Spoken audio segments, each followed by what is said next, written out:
Welcome to this series that we have called Rereading the Fourth Gospel. I need to explain why this is happening, at least happen to some extent. So a crisis can also be an opportunity.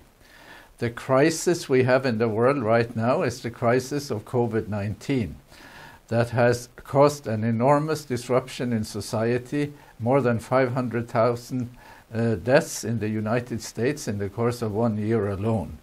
And for us who teach and do things, we cannot meet our students in the classroom. So there is a crisis. But here is the opportunity. So I record for my students at Loma Linda University presentations on the Fourth Gospel, which I'm teaching. And I put it out now to share with others as well.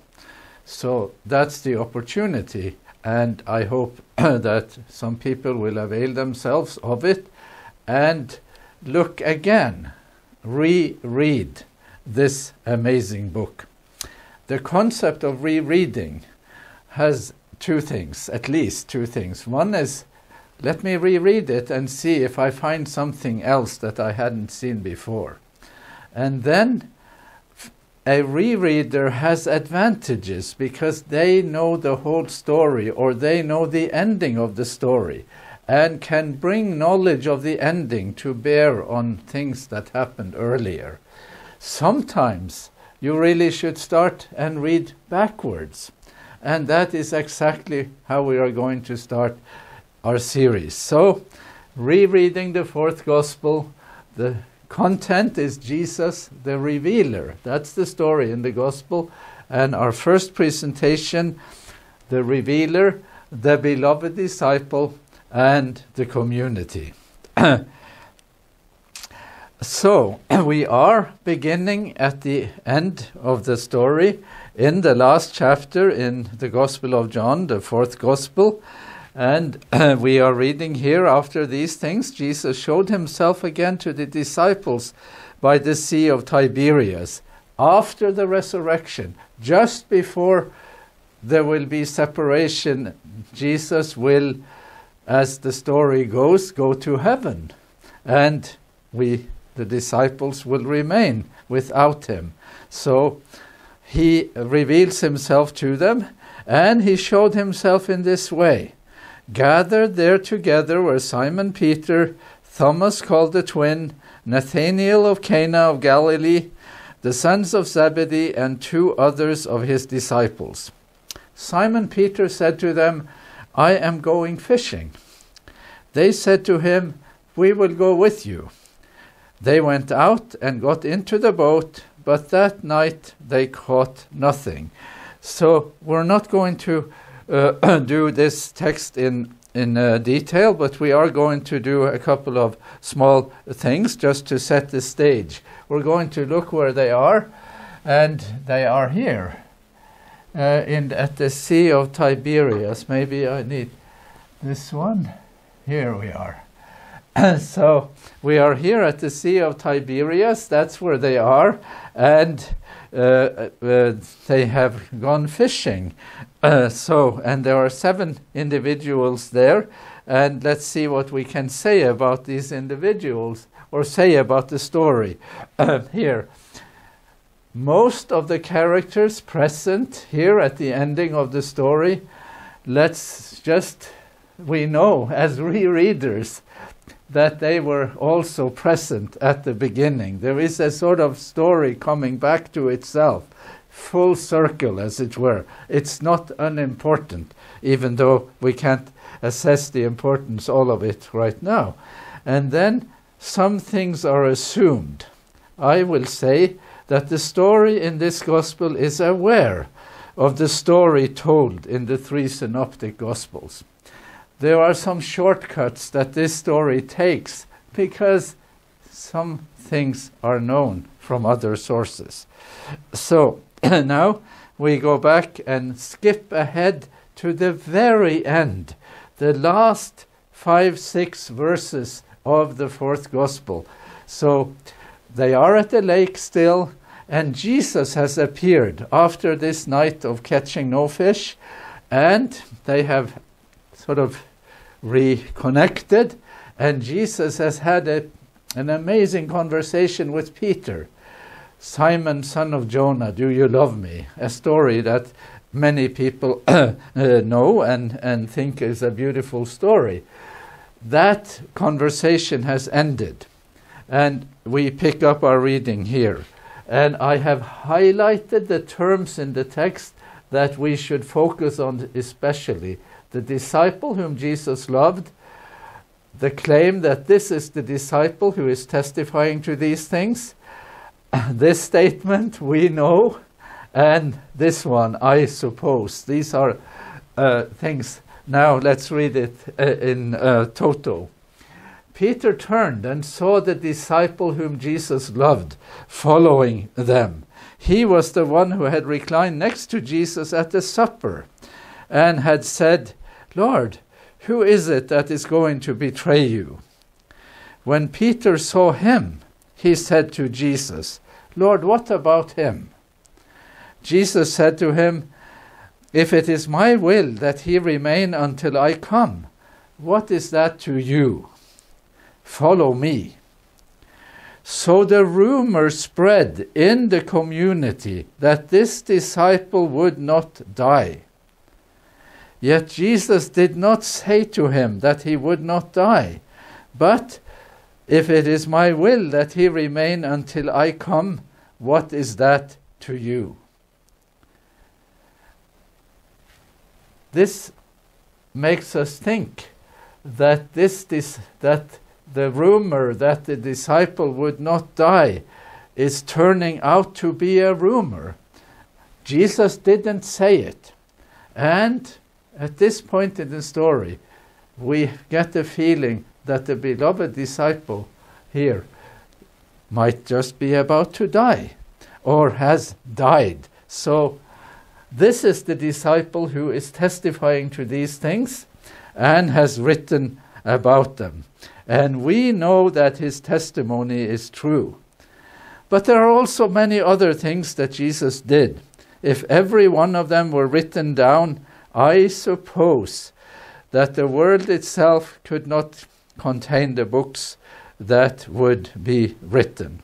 So we are talking about the book, and we are seeing some characters, and there is one character in particular, identified as the beloved disciple, and also identified as the one who was present with Jesus at the supper, a story told earlier in the gospel, who leaned in, as it were, and he is a character in this book, and the ending of the book says he is the source of our story. So we are intrigued by that, and we have now highlighted three elements in the text that are important, that we should sort of have some awareness of. There is the disciple whom Jesus loved. There is a he, the beloved disciple. And there is a statement, we know that his testimony is true. There is a we. And then we have this strange thing. I suppose that the world itself. So there is also an I, a he and a we and an I. Now, the he is the most important, because the claim is made that he is the one who is the source of our story. But you cannot ignore the we. Someone is also speaking, a sort of plural thing, is speaking back and saying that what he said is true. We know that it is true. We have sort of assessed it, and then there is an I. So the I is not the beloved disciple, and the we, that's not the beloved disciple either. That's clearly delineated. But the we and the I are also in the text. So we have a landscape of a text, how a text has come into existence, that is intriguing and has indeed intrigued readers of this text and continues to intrigue us in amazing ways. Now, we want to trace the story, the references to the disciple whom Jesus loved, because we have 4 more texts about him, and we will begin with the first one. This is the story of the supper, and we have one of the world's most famous paintings to illustrate the supper. This is Leonardo da Vinci's Last Supper that you can find in the city of Milan in Italy. And now let's read the text. After saying this, Jesus was troubled in spirit and declared, "Very truly I tell you, one of you will betray me." The disciples looked at one another, uncertain of whom he was speaking. One of his disciples, the one whom Jesus loved, was reclining next to him. Simon Peter therefore motioned to him to ask Jesus of whom he was speaking. So while reclining next to Jesus, he asked him, "Lord, who is it?" And that's the beloved disciple. And there has been restoration done on that painting in Milan, in the church. And many people think that the restoration has been extremely unsuccessful, but we can see the characters more clearly. And here there is the beloved disciple sitting next to Jesus, and the Peter leaning over to ask him. So that's the first mention. So first mention of the beloved disciple in John at the supper. The supper is a pivotal event, and the beloved disciple is there. He is close to Jesus. He is in the lap of Jesus, in the bosom of Jesus. And he asks as a go-between in relation to Peter, no one is closer to Jesus than he is. That's the implication here.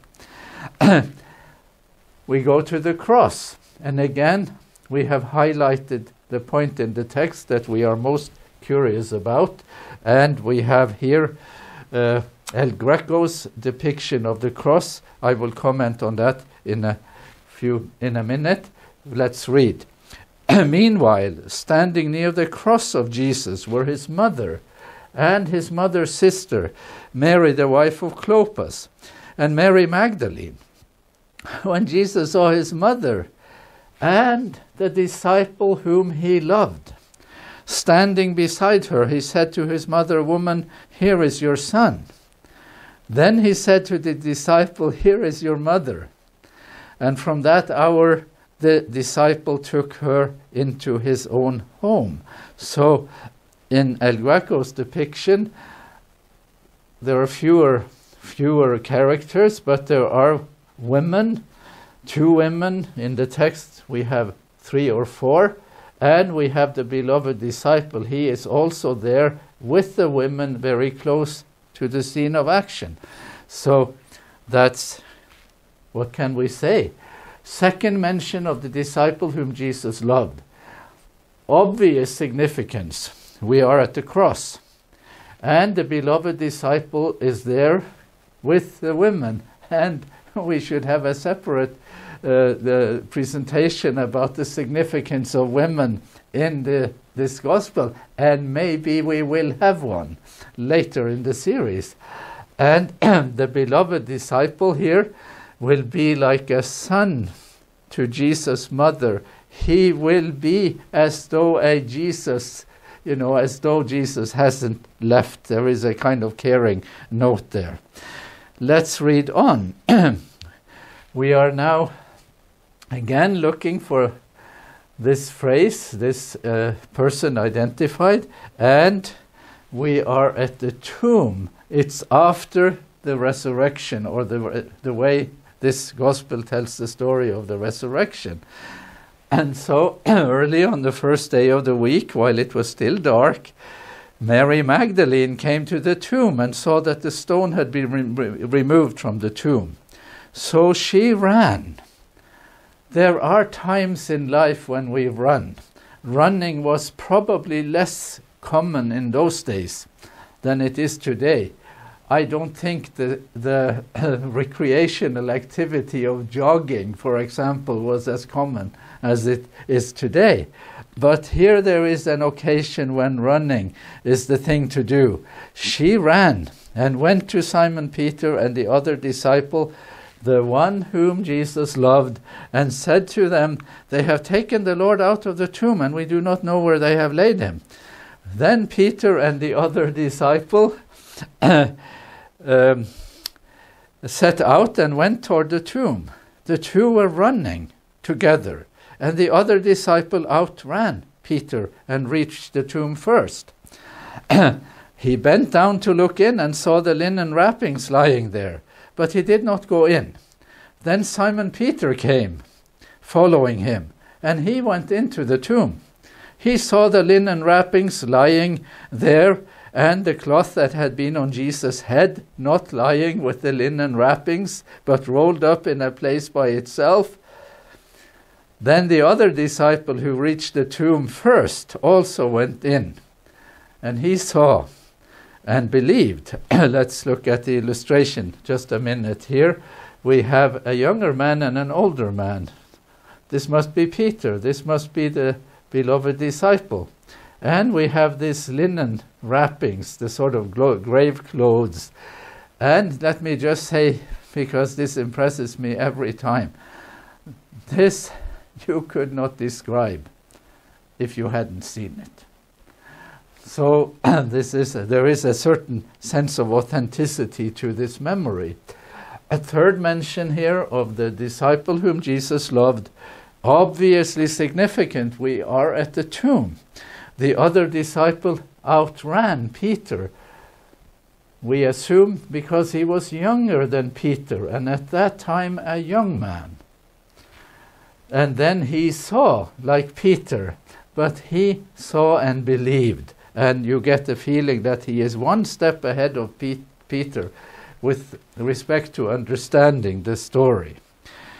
Let's do one more. We are now back at the lake and the text with which I began in the last chapter, this encounter at the lake when they have gone fishing and worked all night and found nothing, and again we will find the disciple whom Jesus loved. Just after daybreak, after a night of fishing without catching anything, Jesus stood on the beach, but the disciples did not know that it was Jesus. Jesus said to them, "Children, you have no fish, have you?" They answered, "No." He said to them, "Cast the net to the right side of the boat, and you will find some." So they cast it, and now they were not able to haul it in, because there were so many fish. The disciple whom Jesus loved said to Peter, "It is the Lord." When Simon Peter heard that it was the Lord, he put on some clothes, for he was naked, and jumped into the sea. So here we are. This is Duccio's illustration of the catch of fish. This in the last chapter of the Gospel of John, and the recognition here.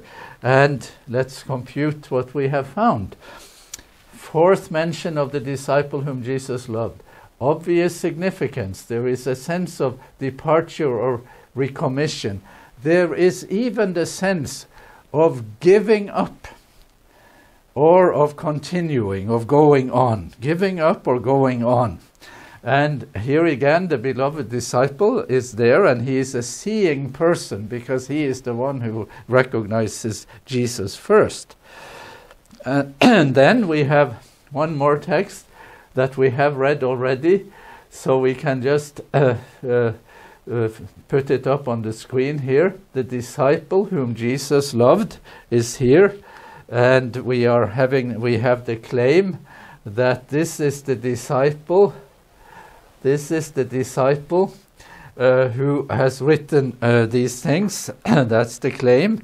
And here is another illustration of the fishing scene. And now I have messed up my next screen, but so be it. Fifth mention of the disciple whom Jesus loved. Obvious significance. There is a sense of departure There is a new beginning. There is the possibility of giving up or carrying on. And then there is the claim that this is the disciple who is testifying these things. We have a source for the story of Jesus. That source is inside the story and is vouching for its veracity, as it were. So, who was he? That would be a question, and that is a question we have scholars and readers have wondered about. Real person, fictitious person, was he this person, that person, of various candidates we have in the story. So we are just going to look at or narrow the options, and then we are going to back off from the subject in a minute. So here in chapter 6, the Jesus movement, you might say, takes a turn for the worse. Jesus says something that offends people, and many people turn back. Because of this, many of his disciples turned back and no longer went about with him. So Jesus asked the 12, do you also wish to go away? And the 12 will answer, to whom shall we go? They are not going to go away. So he still has 12. He still has a core group, and we might assume that our beloved disciple is in either he belongs to that group, or yes, that is the stronger hypothesis, that he might be one of the 12. And then later in the farewell speech before the crucifixion, Jesus will talk like this: when the advocate comes, whom I will send to you from the Father, the Spirit of truth, who comes from the Father, he will testify on my behalf. You also are to testify, because you have been with me from the beginning. So the group assembled with Jesus here at the Last Supper, or in the context of the sort of farewell scenes, there are some people there that have been with Jesus from the beginning. Those people are still there. And then the narrowing here then will be possibility that he belongs among the 12. 12 is mentioned many times in the Synoptics, only once here in John. And then the notion that they have been with him from the beginning, that is made to be a premise for the mandate to testify. So these are sort of elements that helps us hone in on the identity of the beloved disciple.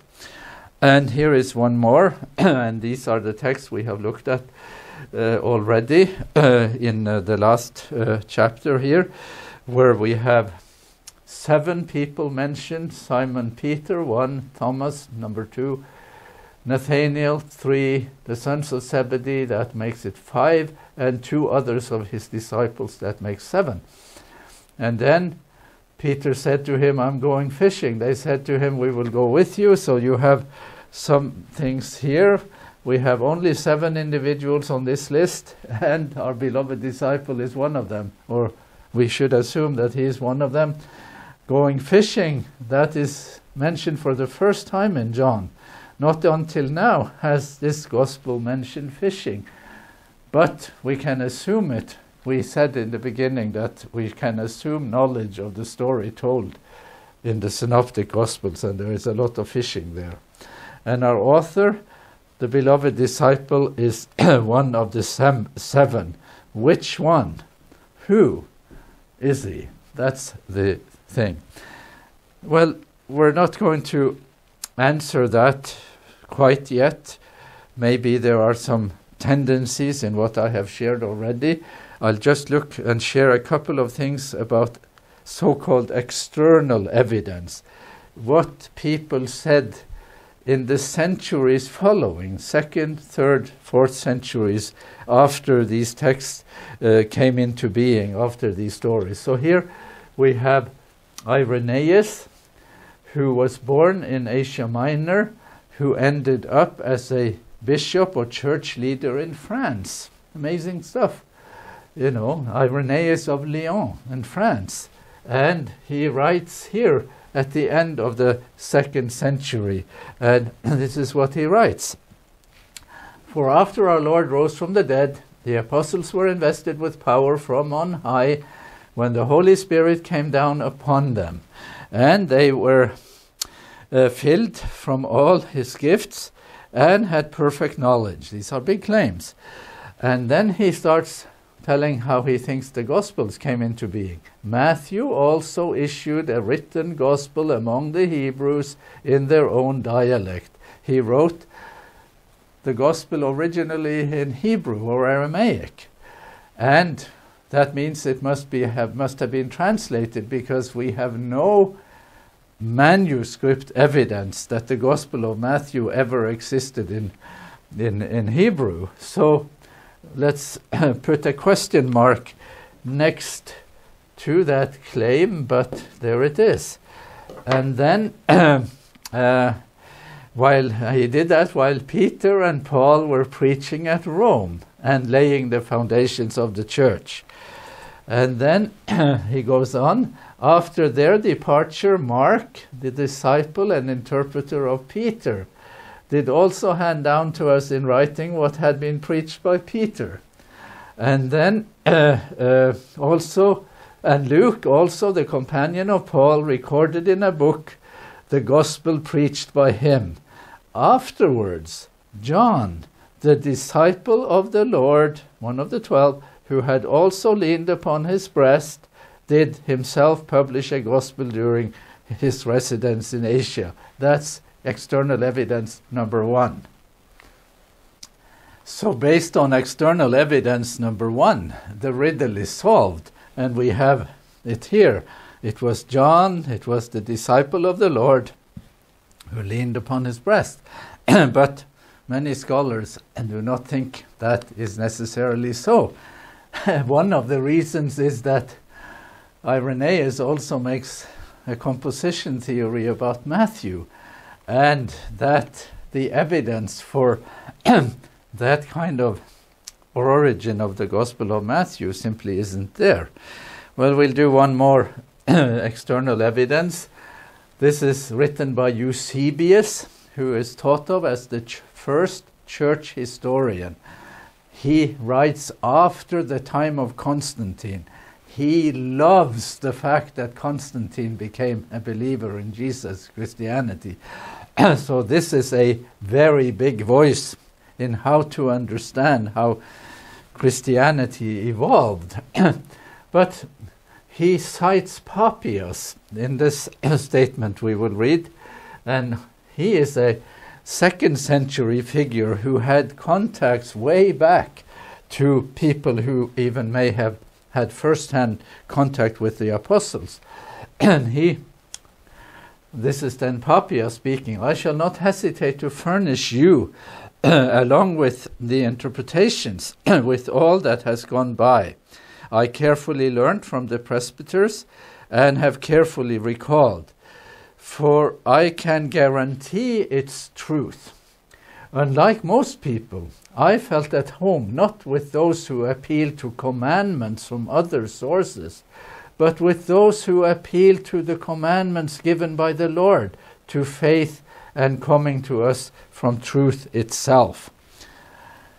And whenever anyone came who had been a follower of the presbyters, I inquired into the words of the presbyters, what Andrew and Peter had said, or Philip, or Thomas, or James, or John, or Matthew, or any of the other disciples of the Lord, and what Aristion and the presbyter John, disciples of the Lord, were still saying. So here there is first-hand witnesses, and then he includes a couple we didn't know about, Aristion and the presbyter John, some John other than the son of Zebedee.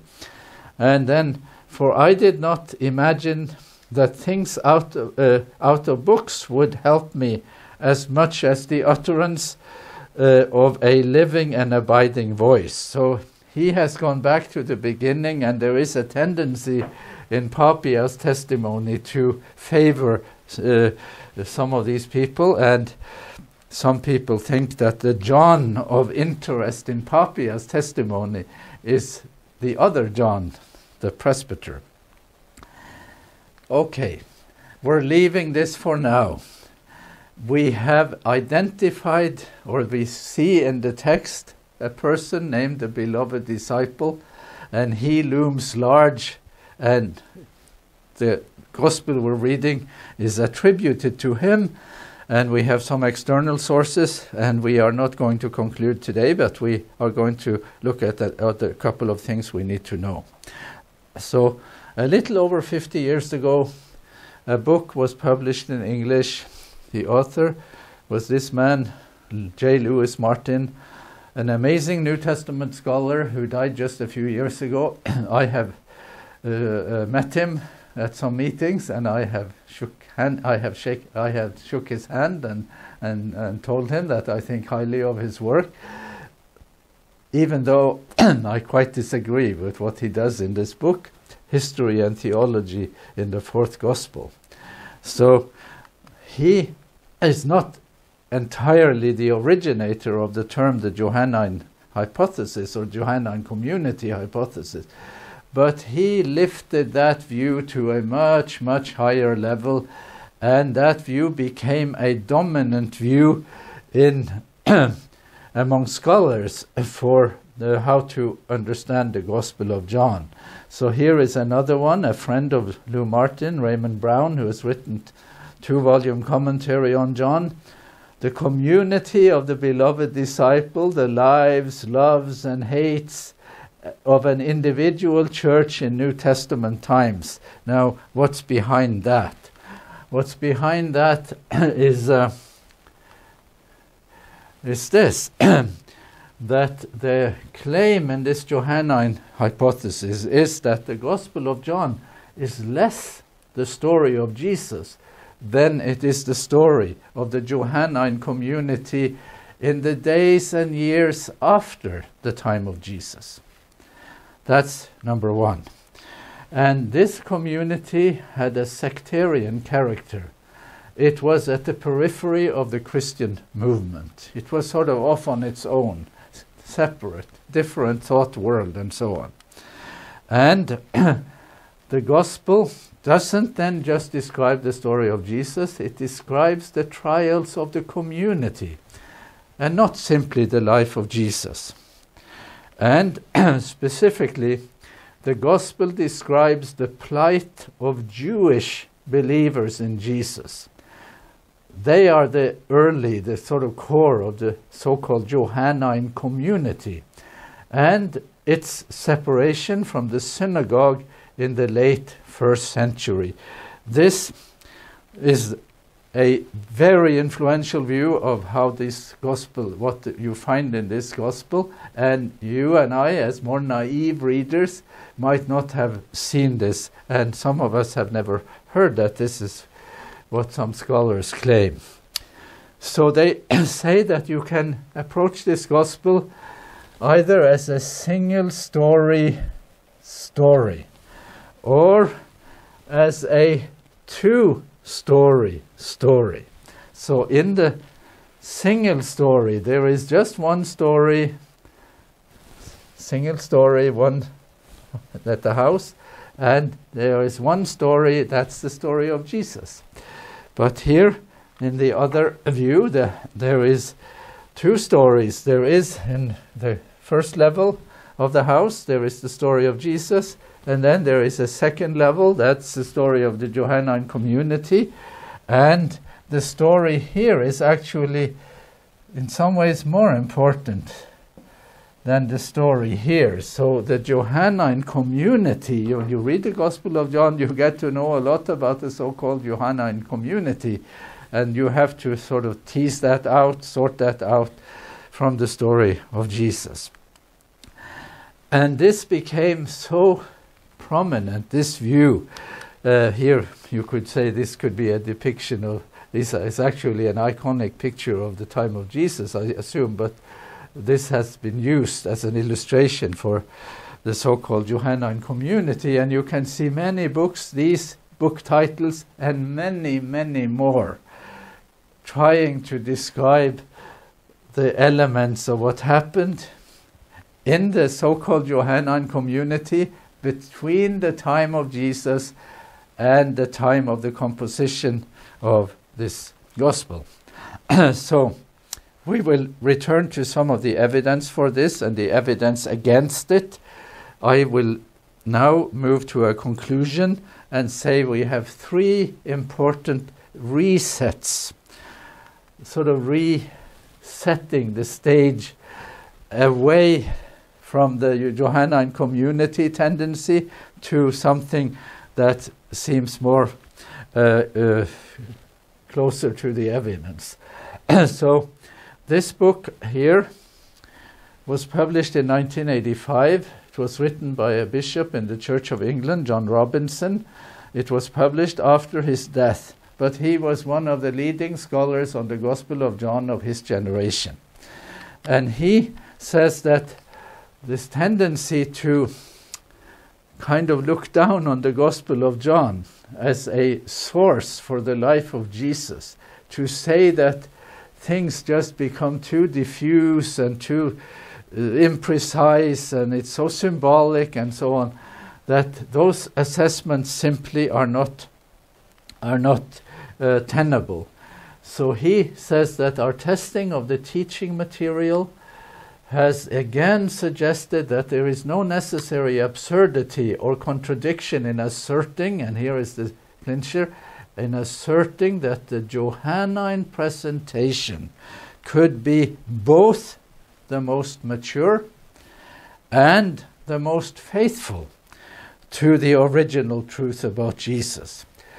The notion that there is a fourth gospel, and that it's also the fourth gospel in terms of telling you a very good story of Jesus, could now be that the fourth gospel is the first gospel. Not necessarily the first gospel in terms of the composition and time, but in terms of closeness to the material, in terms of representing the story of Jesus in the most accurate way. You might just need to upgrade it from fourth to first. That's reset number one. Reset number two, and I consider this just a partial reset, but let me use this person. This is Jörg Frey, who teaches in the University of Zurich, teaches in Zurich. He is one of our time's most recognized scholars on the Gospel of John, and has written many books that have been translated into English. Some are still only in German. So what does he say? He says that there are indeed two levels in John's narration of the Jesus story. The level of the narrated story of the earthly Jesus, and the level of narration of the author telling his story to his readers and hearers. It is widely accepted that the Johannine narrative is shaped by insights, challenges, and theological terms from the context of the community of addressees. It is also quite likely that some of the elements of the Johannine narration are inspired by experiences from the time of Jesus to the composition of the Gospel. I agree with what he is saying. I don't agree with what he means, because if I push him, he will say more Johannine community than I will. But we will not deny, there is no need to deny that there is a kind of conditioning. If a story happened way back then, and it has been told over and over, and finally written later here, there could be some things that hones that story. There could be some kind of homogenizing process here. This is a very crude illustration, but John the Baptist is a character in the Gospel of John, and Jesus is the main character. But when you read the Gospel, they almost talk the same way. It's like their language, their speech has been in some ways homogenized by the telling of it. This is what time will do. It doesn't materially, what should I say, weaken the quality of the witness. So that's reset number 2. And then we have a third one, and this one I think is perhaps the most important. This is, I'm calling this reset number 3. And my source for that is Erich Auerbach. His book was published in 1953. He studied literature, the literature of the Bible, the literature of ancient Greek writers, of Homer, of others, and the literature, Western modern literature.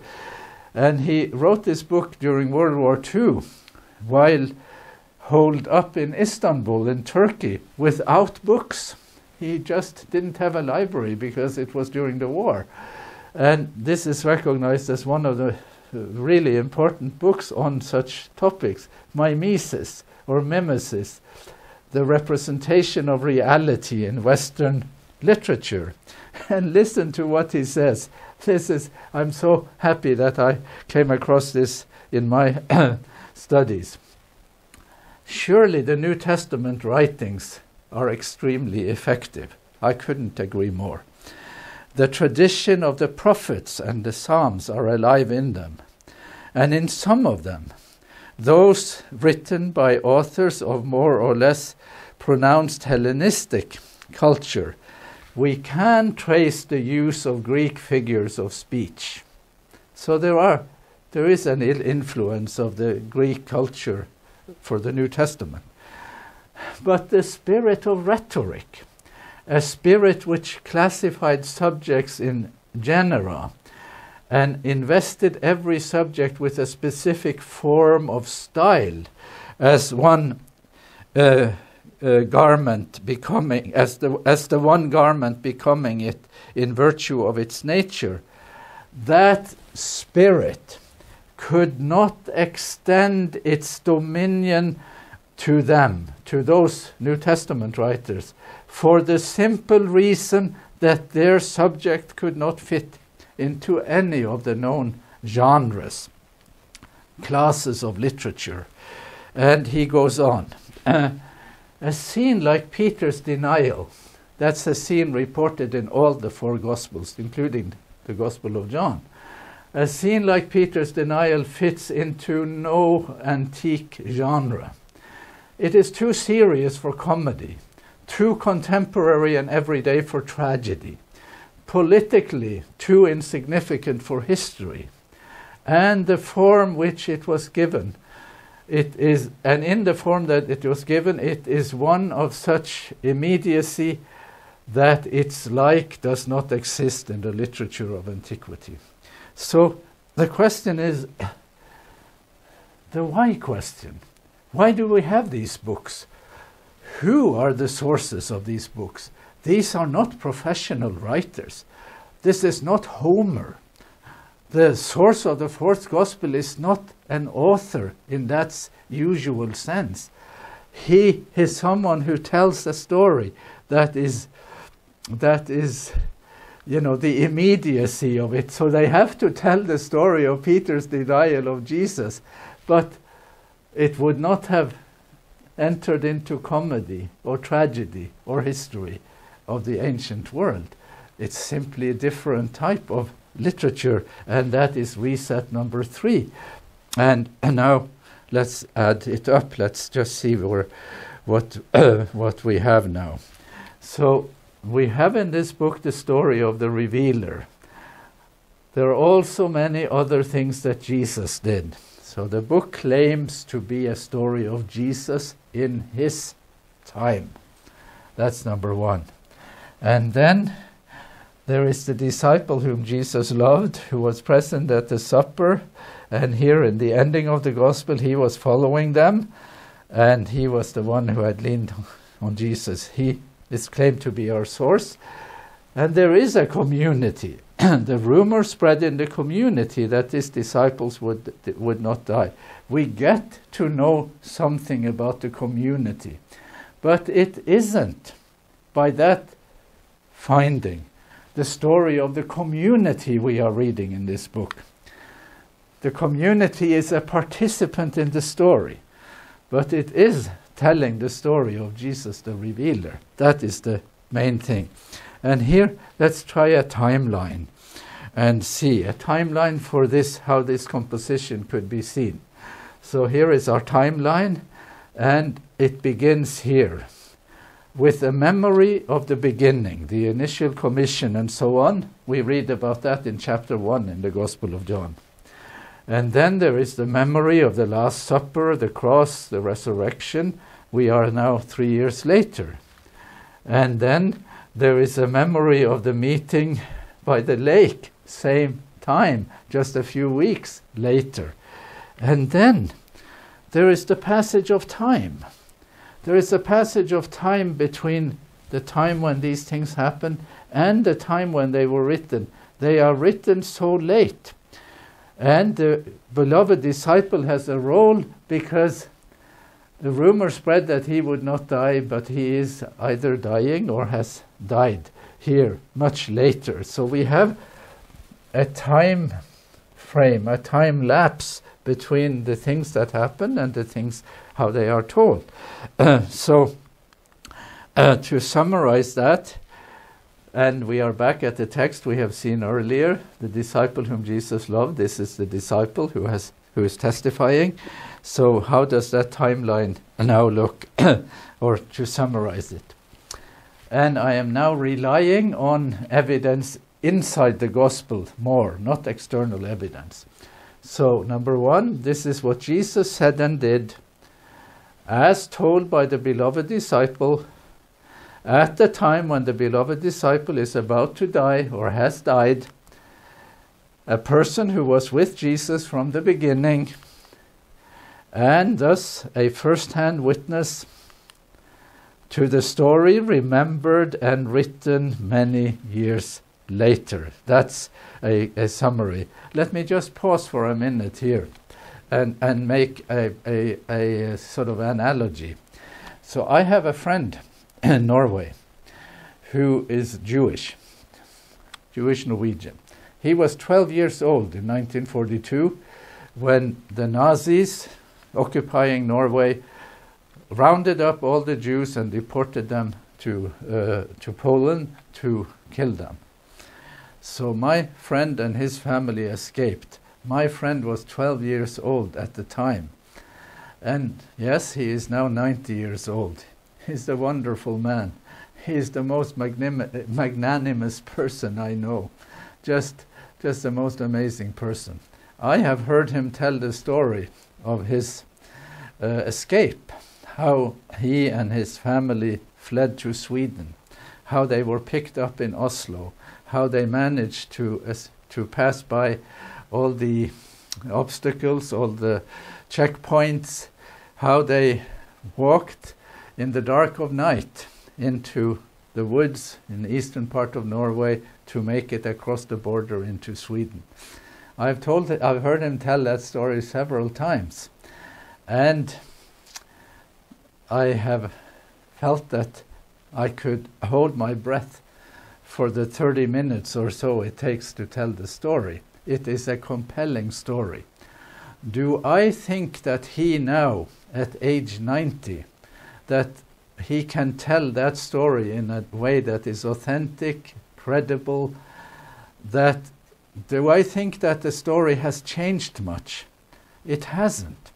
What amazes us with eyewitnesses, like my friend, first-hand knowledge of a searing story, a searing experience, he can tell it precisely, accurately, and yes, there may be a little communal influence here and there. There may be some things that he will say more about to explain it, to help me understand it better. But the core of the story is the story of a 12-year-old boy fleeing in the dark of night and walking into Sweden and finally hearing someone saying to him, "Welcome to Sweden," and being safe. Here is the analogy, that the claim that the beloved disciple was present at pivotal events is actually quite credible from the story itself, and the occasions, the supper. It isn't easy to forget it. The cross, I never forget that one. The resurrection, well, resurrections don't happen every day. And the meeting at the lake, all of these things, and our story says I was there, and he is the source. So this takes us to my conclusion, and I want to explain my illustration also. There is a revealer, and that's Jesus, who is the main subject in the book. There are disciples, one of whom is called the beloved disciple. He is described as an eyewitness and as the source and actual writer of the gospel. That's the claim. There is a community brought into existence by the witness of the beloved disciple, but also directly and indirectly created by Jesus' own testimony. He really wants to create a community. Community is not accidental, it is intentional. He really would like to do that. And then the term beloved disciple, the disciple whom Jesus loved, that is a term, I'm sure it's true, Jesus loved him, but you could also say that that is a term beloved not only by Jesus, but also beloved by his community. The rumor that he would not die, but he will die and there will be separation. And it's quite sad. So my illustration for the whole course is Michelangelo's depiction of the death of Jesus in a painting that you find in Vienna called Lamentations. What you see here are many individuals that are close to Jesus. There is skin contact. There is a community in this painting of people who really love Jesus, who really care about him. Jesus' head is slumped here. It's like the head of a dead person. But there is a hand holding up his head here. And I suppose many people think that could be the hand of the beloved disciples. There are many faces in the painting. Many faces, and they are so close to Jesus. All of these bodies are close. They are a picture of community. Closest to him, at least, or as close as the one who is holding up his head, is Mary, his earthly mother. Jesus is sinking into the earth between her legs, and she has fainted, and her head is resting on the thigh of Mary Magdalene, who is also part of this depiction. So I am going to say that the story in John is the story of the revealer and not the story of the community. But I am not going to say that there wasn't a community. There is a community. He would like there to be a community. And let's see what we find as we read on.